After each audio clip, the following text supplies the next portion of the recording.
भारत में electric vehicles का भविष्य, एक क्रांति की शुरुआत। समय की चाल बड़ी तेज हो चुकी है और जैसे जैसे वक्त बदल रहा है, टेक्नोलॉजी के हर क्षेत्र में नए आयाम स्थापित हो रहे हैं। पेट्रोल और डीजल पर आधारित वाहनों का युग धीरे धीरे समाप्त हो रहा है और अब इलेक्ट्रिक व्हीकल्स ईवी का युग अपनी जगह बना रहा है। जब हम इस बदलाव की बात करते हैं तो दुनिया में नॉर्वे, चीन और जर्मनी जैसे देश इस रेस में सबसे आगे नजर आते हैं। लेकिन क्या भारत इस दौड़ में पीछे रहना चाहेगा? बिल्कुल नहीं।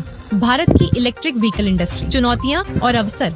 अगर आज के भारत की बात करें तो इलेक्ट्रिक व्हीकल्स की मांग तेजी से बढ़ रही है, लेकिन यह भी सच है कि जिस तरह से सड़कों पर ई रिक्शा और इलेक्ट्रिक स्कूटी दिखाई देती है, वैसा ही चार्जिंग स्टेशन आसानी से देखने को नहीं मिलते। सोचिए, अगर कोई ड्राइवर लंबी दूरी तय करना चाहे और चार्जिंग स्टेशन उपलब्ध न हो तो वह अपने गंतव्य तक कैसे पहुंचेगा? ऐसी स्थितियां अक्सर इलेक्ट्रिक व्हीकल्स को अपनाने में रुकावट डालती है। इसीलिए भारत को अपनी ईवी नीति में व्यापक सुधार की आवश्यकता है। चार्जिंग इंफ्रास्ट्रक्चर का विकास केवल एक आवश्यकता नहीं, बल्कि अनिवार्यता है। हालांकि यह करना आसान नहीं है, क्योंकि इसके लिए न केवल आर्थिक संसाधन चाहिए, बल्कि एक ठोस रणनीति भी चाहिए। टेस्ला, भारत के ईवी सपने का अहम हिस्सा। भारत को आत्मनिर्भर बनाने के सपने को पूरा करने में विदेशी कंपनियों का सहयोग बेहद महत्वपूर्ण है। जब बात इलेक्ट्रिक व्हीकल्स की होती है तो टेस्ला का नाम खुद ब खुद सामने आता है। एलन मस्क की यह कंपनी उन्नत तकनीक और पर्यावरण अनुकूल वाहनों के लिए विश्व भर में प्रसिद्ध है। एक समय था जब टेस्ला ने भारत में प्रवेश करने की पूरी योजना बना ली थी। गुजरात और तमिलनाडु जैसे राज्यों में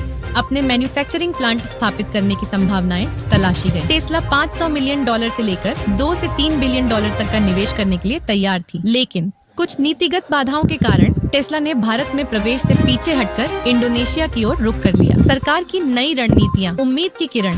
लेकिन क्या भारत इतनी आसानी से हार मानने वाला है? बिल्कुल नहीं। भारत सरकार ने टेस्ला जैसी कंपनियों को आकर्षित करने के लिए अपने नीतिगत ढांचे में बदलाव की योजना बनाई है। यदि कोई विदेशी कंपनी भारत में मैन्युफैक्चरिंग यूनिट स्थापित करती है तो उन्हें इम्पोर्ट ड्यूटी में छूट दी जाएगी। यह कदम न केवल विदेशी निवेश को आकर्षित करेगा, बल्कि भारतीय युवाओं के लिए रोजगार के नए अवसर भी खोलेगा। सोचिए, अगर भारत में बनी टेस्ला गाड़ियों पर मेक इन इंडिया का ठप्पा लगेगा तो इसका प्रभाव कितना व्यापक होगा। इससे भारत न केवल अपनी घरेलू जरूरतों को पूरा करेगा, बल्कि अफ्रीका और एशिया जैसे अन्य विकासशील देशों को भी इलेक्ट्रिक व्हीकल्स निर्यात कर सकेगा। 2030 का लक्ष्य, इलेक्ट्रिक व्हीकल्स का बोलबाला। भारत ने 2030 तक इलेक्ट्रिक व्हीकल्स को बढ़ावा देने का एक महत्वाकांक्षी लक्ष्य रखा है। वर्तमान में भारतीय सड़कों पर दौड़ रही 30 करोड़ गाड़ियों में से केवल 0.5% इलेक्ट्रिक है, लेकिन सरकार की योजना है कि 2030 तक इस संख्या को 30% तक पहुंचाया जाए। यह लक्ष्य आसान नहीं है। इसके लिए न केवल चार्जिंग इंफ्रास्ट्रक्चर का विकास करना होगा, बल्कि लोगों को इलेक्ट्रिक व्हीकल्स अपनाने के लिए जागरूक भी करना होगा। पर्यावरण संरक्षण, ईवी की एक और बड़ी भूमिका। डीजल और पेट्रोल से चलने वाले वाहन न केवल महंगे होते हैं, बल्कि पर्यावरण के लिए भी हानिकारक हैं। आज के दौर में प्रदूषण एक गंभीर समस्या बन चुका है और इसका समाधान इलेक्ट्रिक व्हीकल्स के रूप में हमारे सामने है। भारत जैसे देश जहां बिजली की मांग तेजी से बढ़ रही है, वहां कोयले से चलने वाले पावर प्लांट्स को न्यूक्लियर और सोलर पावर प्लांट से बदलना एक सकारात्मक कदम है। इससे न केवल पर्यावरण को लाभ होगा, बल्कि यह भविष्य में हमारी ऊर्जा जरूरतों को भी पूरा करेगा। स्थानीय और वैश्विक बाजार, भारत का सपना।